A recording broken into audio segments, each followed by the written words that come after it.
We just started watching Homeland, and I didn't know that like the main character it has bipolar disorder, and is it bipolar disorder? Is that what it's called? And I really like that because they're pushing that boundary for sure, because she's amazing at her job, but she struggles with mania that she has to control, and then the mania is followed by depression, and but she's awesome at her job, and it's like I appreciate that they're portraying somebody like that in such a high level position, because it's so frustrating that people get looked at as like inferior, damaged goods, that if they're too honest about that stuff. My name's Lindsay Rakers. I work for the Carter Center, an associate director of their health programs, and I'm a singer-songwriter too. Currently, How and Why is my only active project. I was doing that Ladies in the Round thing with Keena Graham and Rachel Pettit and Kim Bates for a while, and I had my own eponymous band, but after doing that for like 10 years, I went a different route, and I do How and Why with Michael Hudgens, my fiance. We're both singer-songwriters. We switch off, sort of singing lead and singing harmony. This probably is true for you too. We have a lot of friends in the musical realm who struggle with mental illness, and despite the fact that it coincides frequently with extreme levels of talent, it's really hard for people to talk about it. And I think, I also have friends at work who have struggled with mental illness, and, taking off sick days because you're having a panic attack, or, you're too depressed to get out of bed. I had a friend who her boss would get angry at her for taking sick days, and she was taking sick days that she had earned, but the boss didn't view her mental health issues as legitimate, and this was an organization that is very liberal, so so I see it at work, I see it in my friend groups, I see it in my music circles. Definitely. But I think there's been a ton of progress made. Like, I feel very comfortable talking about the fact that I saw a therapist for years on and off. I haven't for the last 2 or 3 years, I guess, but I always felt comfortable talking to people about that, because I feel like we all need to start viewing it as a health issue like any other, and much like what the Carter Center mental health program tries to get out there. And I think that there's been great progress in that regard. Like, I've even seen my parents become more open-minded about the notion, and other family members, so I think there's a lot of progress happening. Stuff like this is definitely helping too. I mean, I run a couple times a week, and that's really essential for me. So I have ADHD, and I tried medication, but I really wanted to try to handle it holistically if possible. And so I can really see the difference when I run, my ability to focus on things and just my general sense of well-being. And I think that's so... I feel like it's really underrated sometimes, the connections between physical health and mental health. So many of our artist friends, I feel like, party hard, and they kind of, sometimes we kind of feel like it feeds our art, but I found that I'm much more mentally stable when I'm not staying up until 3 a.m. and when I'm running a couple times a week, and when I'm not eating garbage, But it's hard to make those changes, and it's sometimes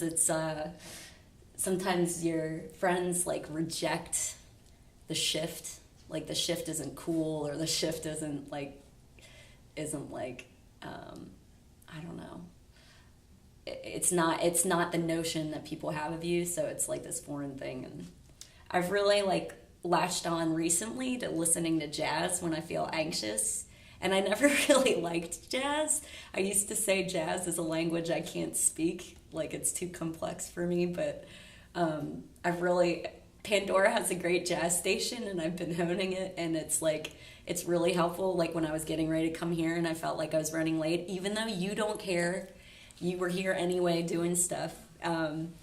I needed to like soothe myself, and so I listened to it while I was getting ready and while I drove here. Sleeping is vital, and I try to like get a decent night's sleep. That's another thing that's like totally underestimated as to how important it is. There's like new research coming out that like sleep, when you're sleeping, you're essentially like, it's an opportunity for neurons to get the plaque cleaned out. So when people don't sleep well, it leads to all sorts of problems, and eventually like dementia and Alzheimer's are influenced by crummy sleep, because there's not enough time to clean that plaque out, so it just builds up. But anyway, so sleep is something I'm trying to focus on too. I've been listening to The Moth, which is just lovely stories, and it's been, the current like political situation has been really a downer for me and definitely caused me deep anxiety and sadness. So I've had to stop listening to the news as much just to keep from losing my mind.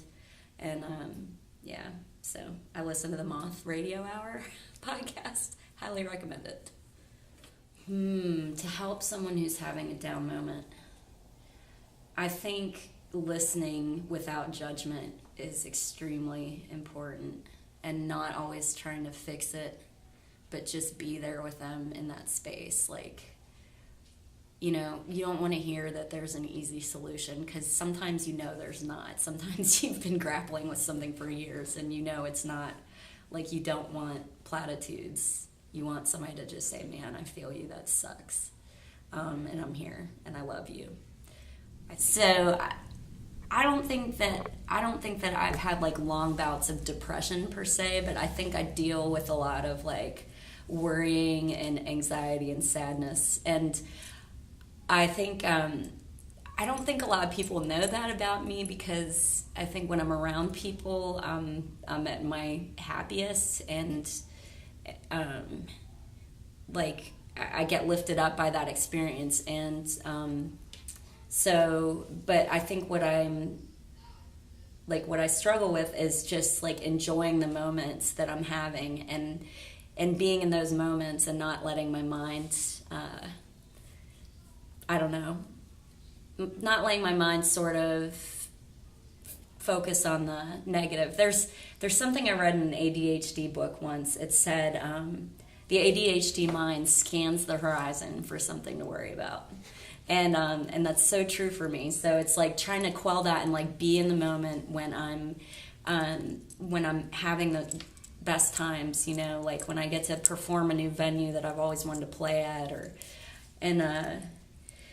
and the song is also about music and wanting to share it with people, because like I'm one of those musicians where I want people to like hear the words and relate to me. Like I want it to be a method of relating to others, and so this is about that too.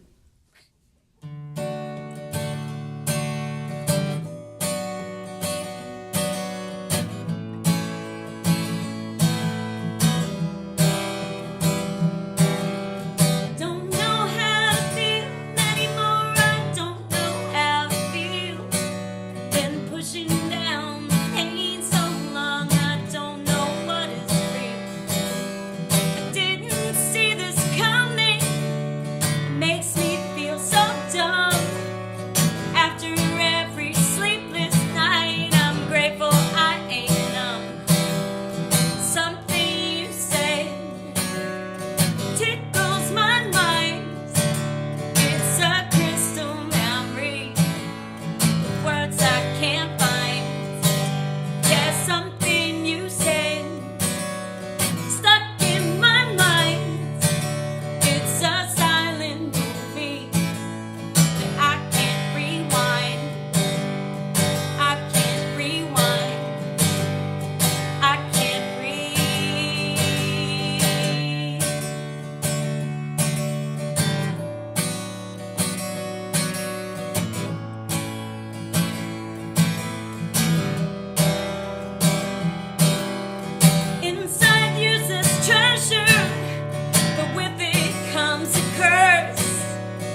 meet you?